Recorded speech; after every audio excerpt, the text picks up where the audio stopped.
والآن مع أسئلة الحفاظ ومع المحدث المدرس بالحرم المكي الشيخ يحيى بن عبد العزيز اليحيى.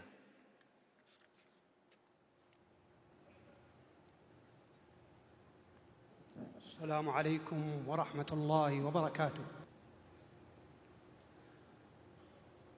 عرف بنفسك أيها الحافظ.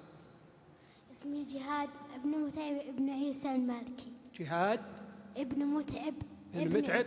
نعم. المالكي. نعم. نعم. جهاد. نعم.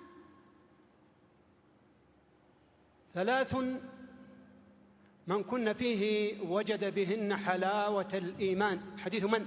أنس بن مالك. سباب المسلم فسوق وقتاله كفر. حديث ابن مسعود رضي الله عنه. إن الله تابع الوحي على رسول الله صلى الله عليه وسلم، وكان أكثر ما كان الوحي يوم توفي رسول الله صلى الله عليه وسلم. حديث من؟ أنس بن مالك. إنه قد قشبني ريحها وأحرقني ذكاؤها. أبي هريرة. أكمل. إنه قد قشبني ريحها وأحرقني ذكاؤها فصرف وجهي عن النار فلا يزال يدعو الله فيقول أن لك إن أعطيتك ذلك تسألني غيره فيقول لا وعزتك لا أسألك غيره فيصرف وجهه عن كان رسول النار. الله صلى الله عليه وسلم إذا دخل الخلاء قال اللهم إني أعوذ بك من الخبث والخبائث. أنس بن مالك. يتعاقبون فيكم ملائكة بالليل والنهار، من أدرك ركعة من الصلاة فقد أدرك الصلاة. أبي هريرة. أو لكلكم ثوبان. أبي هريرة. أي مسجد وضع في الأرض أولا؟ أبي ذر. لقنوا موتاكم لا إله إلا الله. حديث من؟ أبي سعيد. عند من؟ عند مسلم. إنما الصيام جنة. حديث من؟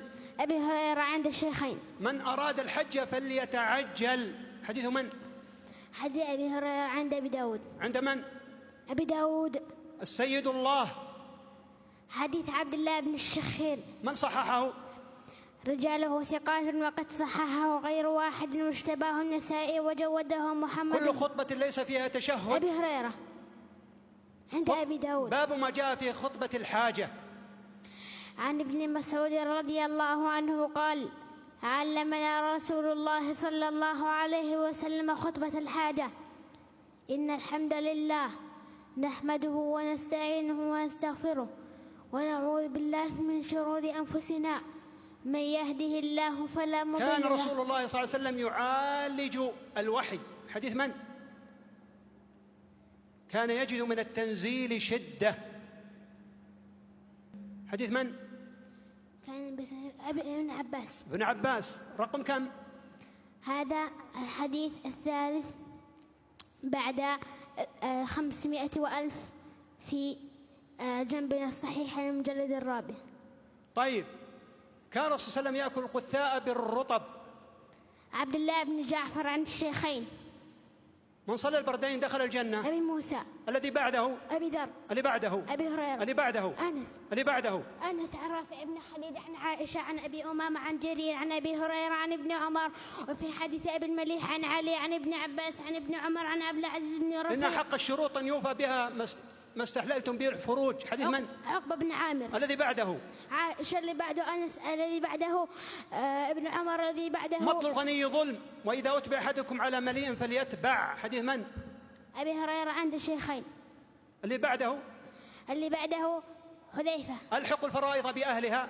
ابن عباس عند الشيخين. لا يرث المسلم الكافر ولا الكافر المسلم. أسامة عند الشيخين. إن الزمان قد استدار كهيئته يوم خلق الله السماوات والأرض. أكمل. عن أبي بكرة رضي الله عنه قال قال رسول الله صلى الله عليه وسلم إن الزمان قد استدار كآياته يوم خلق الله السماوات والأرض سنة 12 شهرا منها 4 حرم 3 متواليات ذو القعدة وذو الحجة والمحرم ورجب مضار الذي بين جمادى وشعبان أي شهركم هذا قلنا الله ورسوله أعلم فسكت حتى ظننا أنه سيسميه باسم غير اسمه قال أليس الحجة قلنا بلى قال أي بلدكم هذا قلنا الله ورسوله أعلم فسكت حتى ظننا أنه سيسميه بغير اسمه قال أليس البلدة؟ قلنا بلى.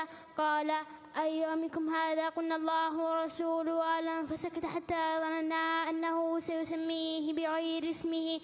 قال أليس يوم النحر؟ قلنا بلى. قال فإن دماءكم وأموالكم وأعراضكم عليكم حرام كحرمة يومكم هذا في بلدكم هذا في شهركم هذا. وستلقون ربكم فيسألكم عن أعمالكم. ألا فليبلغ الشاهد الغائب. أحسنت.